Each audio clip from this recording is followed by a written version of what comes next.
Welcome to the Art of Decluttering podcast. We're your hosts. I'm Kirsty Farija from Feels Like Home Professional Organisers. And I'm Amy Revell from Simply Organised. We can't wait to share with you all our tips and tricks to help you declutter and keep your home and family organised. If you'd like to engage with the podcast further, you can find us at the Art of Decluttering on Facebook. Let's get started.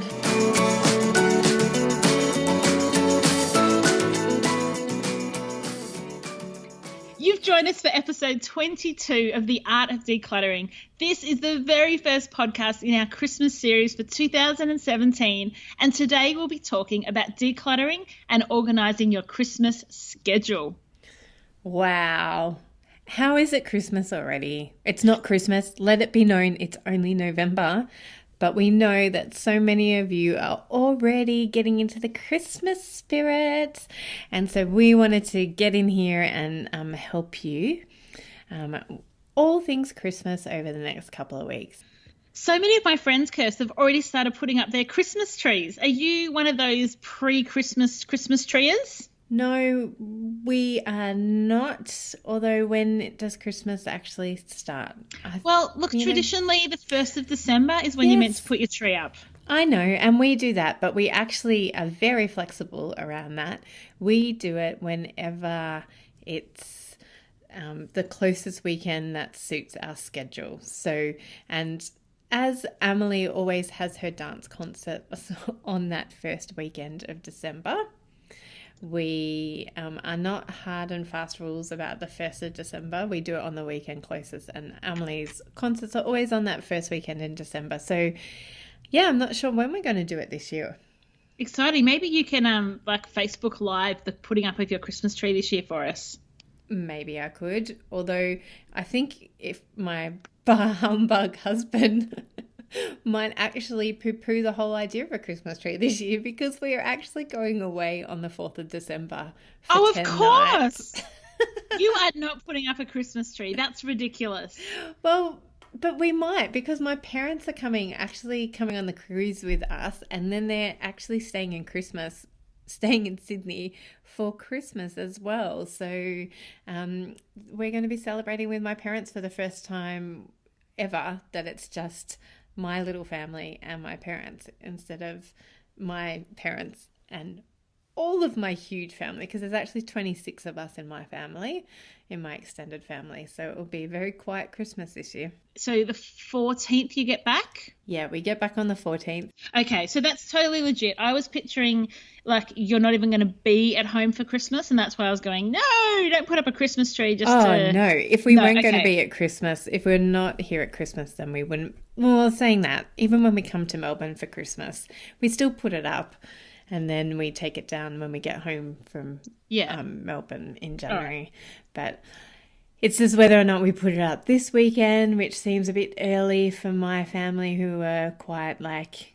Oliver's walking around the stores. He must have heard me a little bit too much, because I'm really quite passionate about December being Christmas.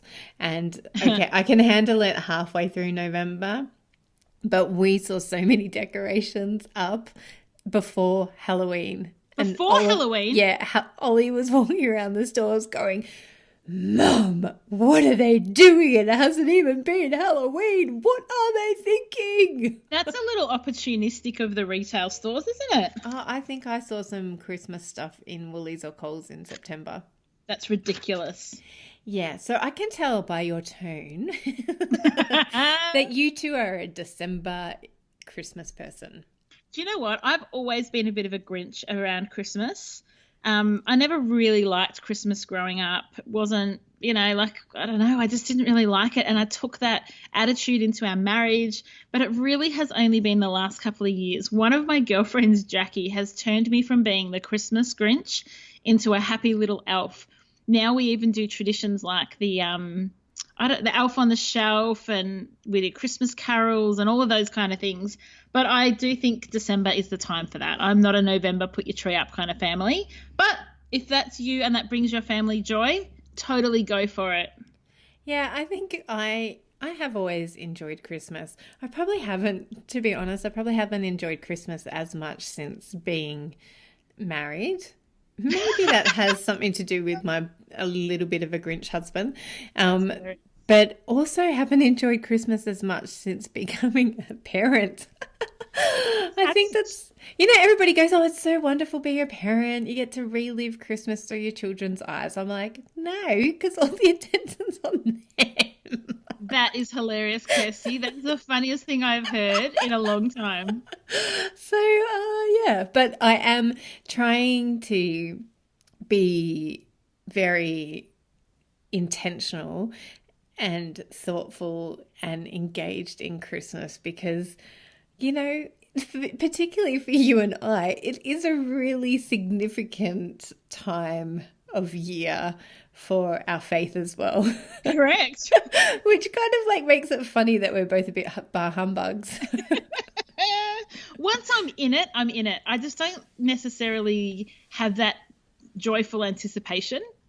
But once, like last year, my poor son, none of us could be bothered setting up the Christmas tree. And like halfway through December, he set it up all by himself and he spent a whole afternoon and he did a brilliant job. But I kind of felt like, oh, the poor kid is going to have this memory of that year. Nobody helped him set up the Christmas tree. So this year I commit to making more of an effort. I have got some really great friends who absolutely, rocking the elf in October.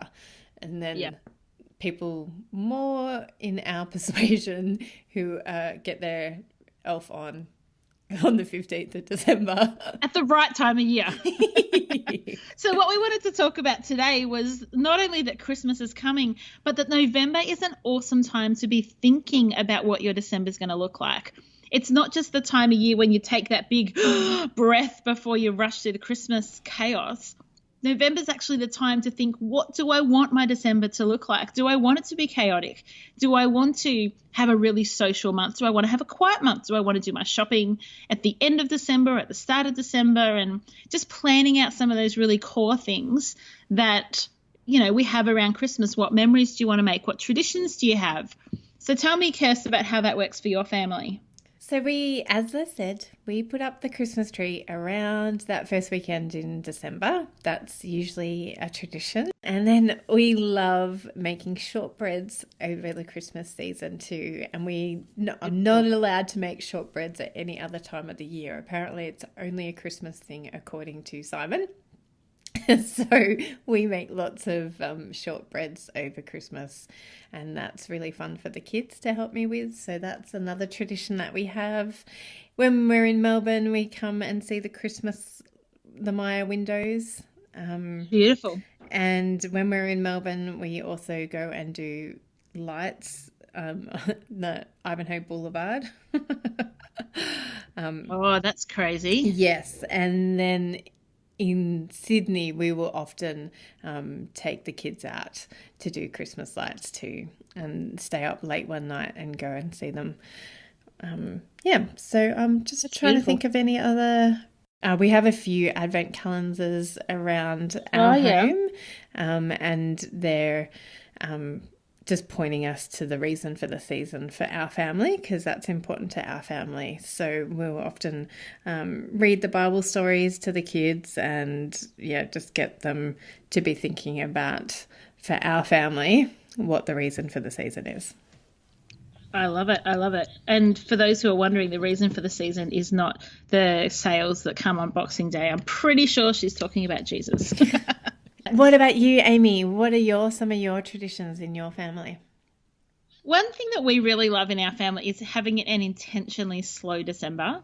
And we've always done this since we had kids. And that is that we don't tend to go to we don't go to like the Maya windows in the middle of like the week before Christmas. We don't go to every work party that we're invited to. We really try and take it slow and just make it a month that we enjoy. I think because for us, you get to December and you've had like a year of crazy. So it's kind of our quiet period. So we do a few things as a family, and I suppose it's our draw together time. One of the things we always do, the kids and I make gingerbread houses, which has become more of a comic act than a connoisseur act lately, because they keep collapsing. The Melbourne heat in December means that no matter how good I do that, the special icing that's meant to go like rock hard. No, I don't, because I hate gingerbread, so I never have ever done a gingerbread house. And I do not. I was going to say I do not get the attraction, but I totally get the attraction for other people, but it is not at all attractive for me. In fact, it makes me wince because all I can think about is gingerbread houses collapsing. Yes, which is why we love it. Like, we actually have so much fun. So we all like gingerbread, right? So we do the baking, but the decorating is the part that we love because it's kind of that one opportunity a year. We go to the shops together with the kids and they're allowed to just pick whatever lollies they want to use to decorate, which inevitably is always way more than they need. And then we have friends over from school. We make these houses and they collapse and there's icing everywhere and people are licking their hands. Like, it's disgusting and totally awesome all at once. That's awesome. And so there's lollies everywhere. And then we've got all these gingerbread houses that, of course, need eating. And so it's their opportunity to just go on a crazy sugar high. So that is one of the ones that we do. It started out, we made the first year the most beautiful gingerbread houses. Like, they were picturesque. And now, we just go with whatever ends up on the plate. One of the other, in fact, I'm starting to realize that our Christmas traditions focus around sugar because one of the other things that we do as a family is we do a day in the city every Christmas.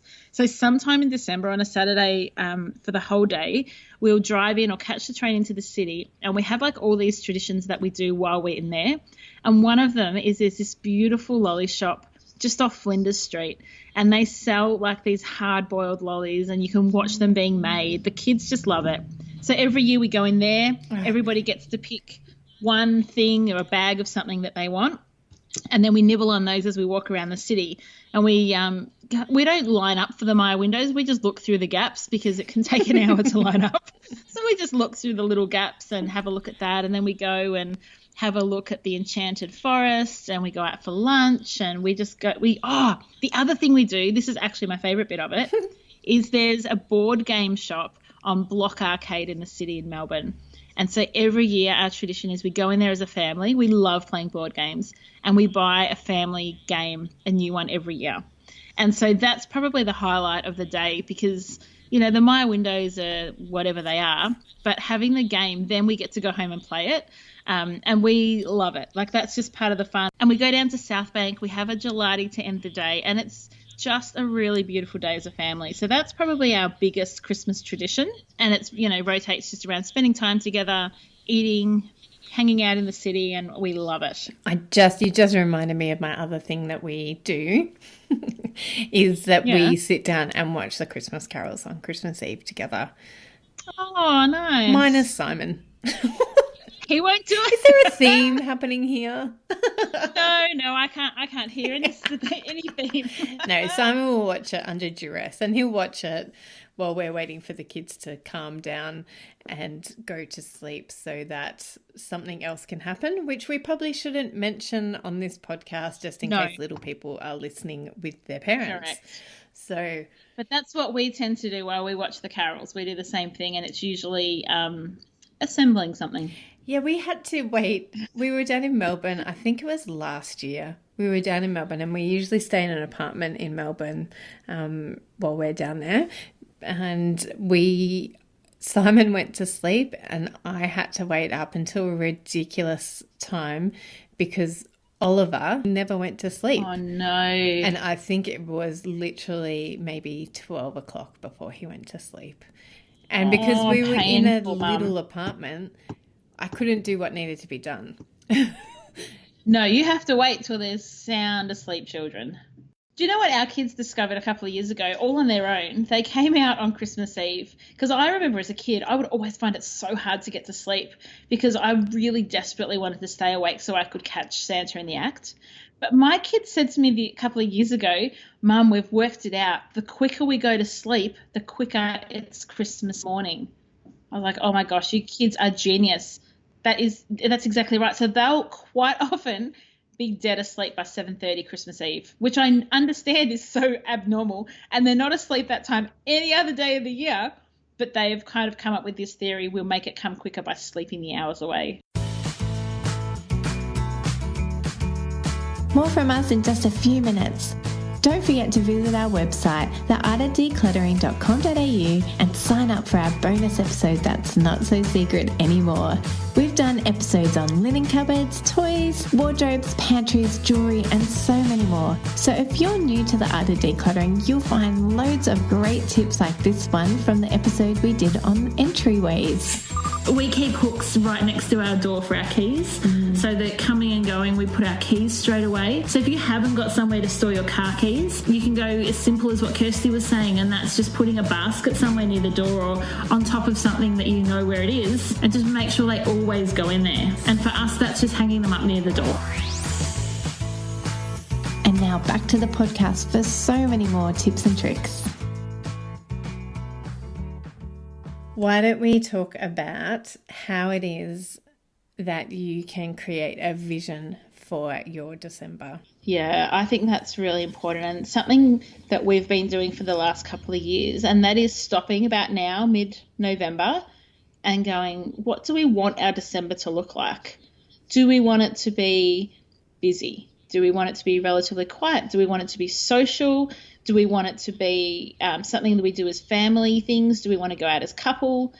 And we just plan in advance and decide what that's going to be, because then when you have invitations come through or opportunities come through, instead of feeling like you're saying yes or no based on the quality of an event or the closeness of a friend, you actually can make your decisions based on the vision that you have for your December. And I find that so freeing. Last year we had a really quiet December, and this year it's looking like we're actually going to do a few more social things. We talked about it last weekend, and my hubby said, yeah, I think I'm ready for a bit more of a social December. So already we've got some social events booked in, and I think that'll be a really nice way to finish a year that has been, on occasion, quite stressful. Yeah, and beautiful. It's been a beautiful year. Have you heard that term before? I have not, but I love it. Yes, I love it. And Kirst, scheduling for your December, how do you keep it decluttered and simple? We do the same as you. We are really intentional about putting our essential things in. So we know that Emily has a dance concert on the first Saturday of December, and so we know that we can't book anything in for that day. And then we think about everything else that we want to do.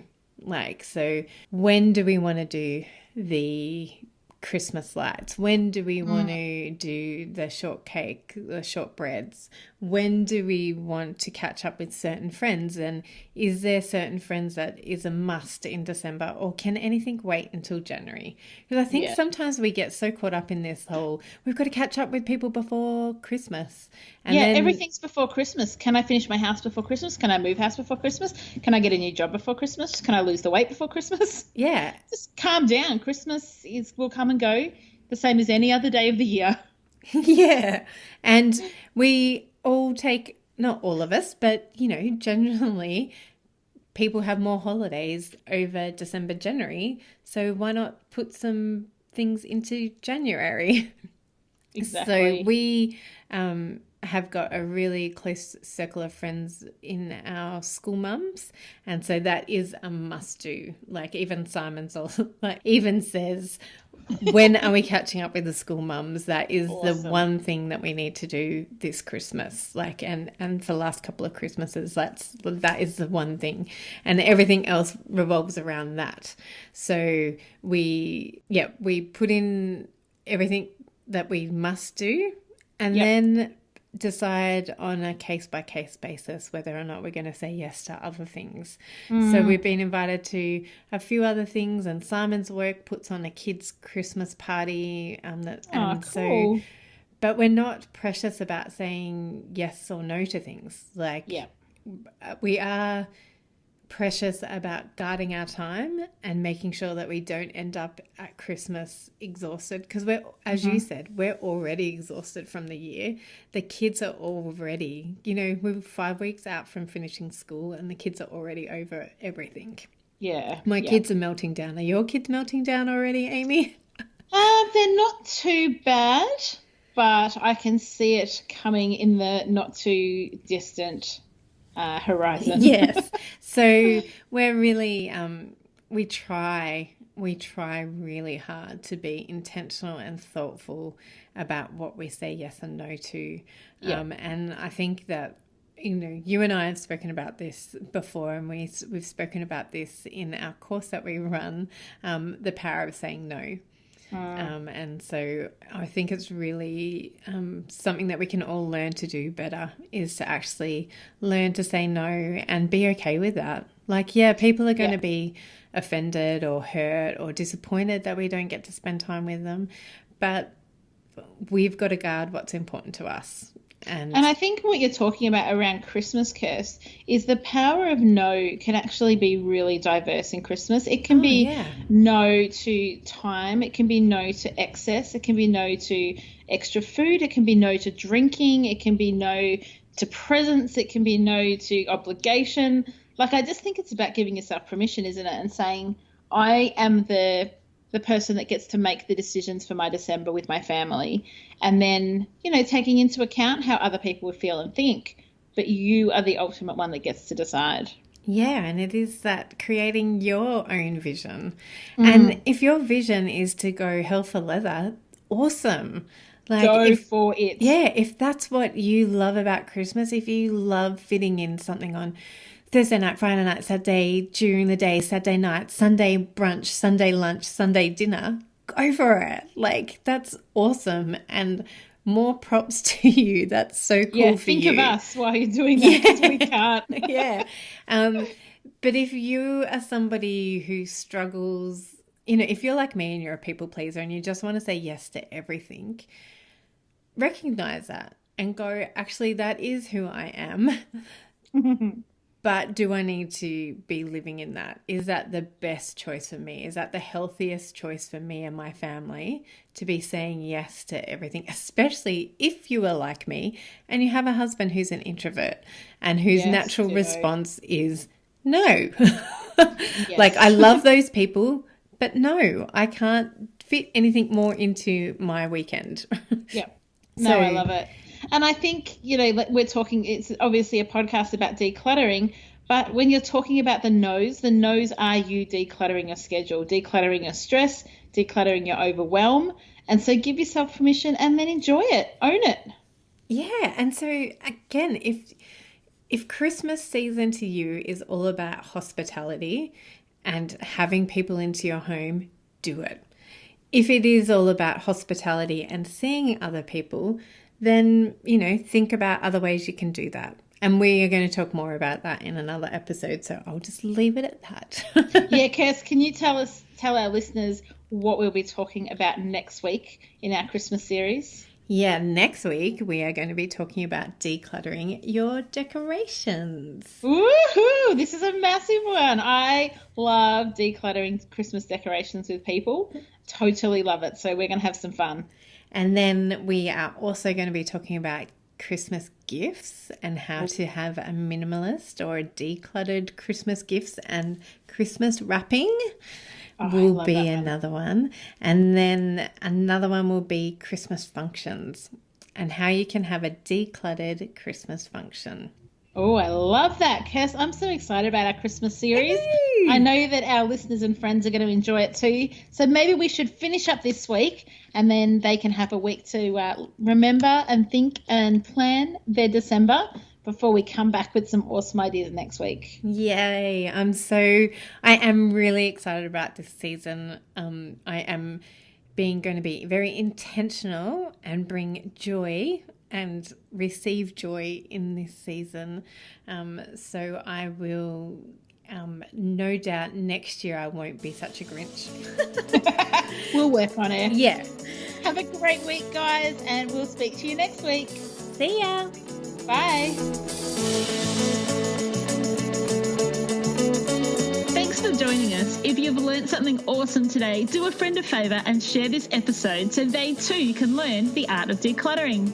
You can find me, Amy, over at simplyorganised.net or on Facebook as Simply Organised PO. You can find me, Kirsty, over at feelslikehome.net.au or on Facebook as Feels Like Home PO. Don't forget, you can see the show notes in your podcast app or over at our website, theartofdecluttering.com.au. So if there's anything you want more info on, check it out over there. If you love what you hear, we'd really appreciate you leaving a review on iTunes. We hope you've enjoyed listening and that you've learned some tips to help you declutter and keep your home organised. We hope you have a great rest of your day and enjoy the freedom.